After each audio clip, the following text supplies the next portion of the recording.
മോദി ഭരിക്കുന്നു എന്നൊരു അസൂയയുടെ പേരിൽ ചാടി ഇറങ്ങിയിരിക്കുകയും പരിപാടിയായിട്ട് ഇത് അവസാനിപ്പിക്കണം. പിണറായി വിജയൻ തന്നെ മുഖ്യമന്ത്രിയല്ലേ, അങ്ങനെ പേടിച്ചിരിക്കുക. ഇന്ന് നമ്മുടെ ഡൽഹിയിലെ മുഖ്യമന്ത്രി ഇപ്പോൾ EDയുടെ കയ്യിൽ ജയിലില്ല. അപ്പോൾ അയ്യോ അത് കുഴപ്പമായി പോയെന്ന് പറയുന്ന മാന്യന്മാരുണ്ട്. ഞാൻ അത് കുഴപ്പമായെന്ന് പറയുന്ന മാന്യന്മാരുടെ വിനയപുരസ്സരം ഒരു ഇന്ത്യൻ പൗരൻ എന്ന നിലയിൽ PCO ചോദിക്കുക.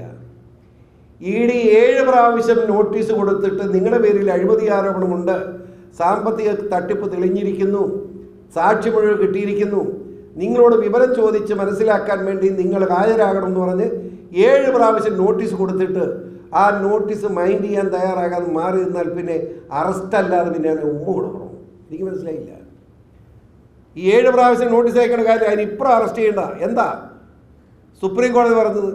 ചെന്നല്ല അവിടെ, നിങ്ങൾക്ക് നോട്ടീസ് കിട്ടി, നിങ്ങൾ ഹാജരായില്ല, അറസ്റ്റിനെ കുറിച്ച് ഇടപെടാൻ സുപ്രീം കോടതി ഇല്ലെന്ന് പറഞ്ഞു. എന്തുകൊണ്ട്? സാമ്പത്തിക ആരോപണമാണ്, സാമ്പത്തിക അഴിമതിയാണ്, അഴിമതിയിൽ ആഞ്ഞു കിടക്കുകയാണ്. ഇപ്പോൾ വലിയ പ്രശ്നമാണ്. കേജ്രിവാൾ അകത്ത് പോയപ്പോൾ ഏറ്റവും അധികം ചങ്ക് പടയ്ക്കുന്നത് പിണറായി വിജയൻ്റെയാണ്. മകളും പിണറായിയും കൂടെ കട്ടുകൂട്ടിയ തെളിവുകൾ ഹൈക്കോടതി മുമ്പിൽ വന്നിരിക്കുക. ഹൈക്കോടതി SFIയോട് അന്വേഷിക്കാൻ പറഞ്ഞിരിക്കുക. അവരന്വേഷണം അവസാന ഘട്ടത്തിലായിരിക്കുക. പിണറായിയും മകളും വലിയ താമസമില്ലാതെ കേജ്രിവാളിൻ്റെ നിലയിൽ ജയിലിൽ കിടക്കേണ്ടി വരും. മനസ്സിലായില്ലേ?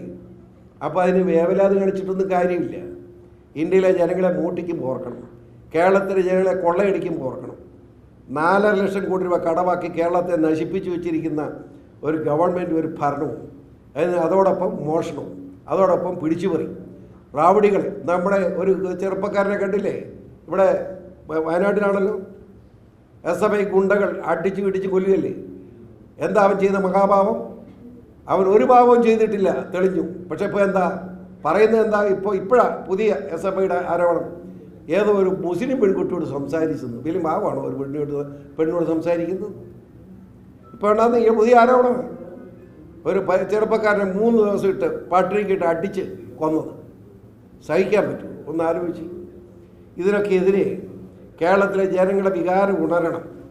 ഈ പാർലമെൻറ്റ് തിരഞ്ഞെടുപ്പിൽ ഈരം നീക്കങ്ങൾക്കെതിരെയുള്ള പോരാട്ടമായി കണക്കാക്കി ഈ നമ്മുടെ കോഴിക്കോട് ജില്ലയിൽ മത്സരിക്കുന്ന മാന്യനായ സ്ഥാനാർത്ഥി MT രമേശിന് ശക്തമായി പിന്തുണ നിങ്ങളെല്ലാവരും നൽകണമെന്ന് വിനയപുരസ്സരം അഭ്യർത്ഥിക്കുകയാണ്. അവിടെ മാത്രമല്ല, 20 നിയോജക മണ്ഡലത്തിലും BJP നേതൃത്വം കൊടുക്കുന്ന മുന്നണി സ്ഥാനാർത്ഥികളെ വിജയിപ്പിക്കാൻ സന്മനസ് പ്രകടിപ്പിക്കണമെന്ന് താഴ്മയായി അഭ്യർത്ഥിക്കുന്നു.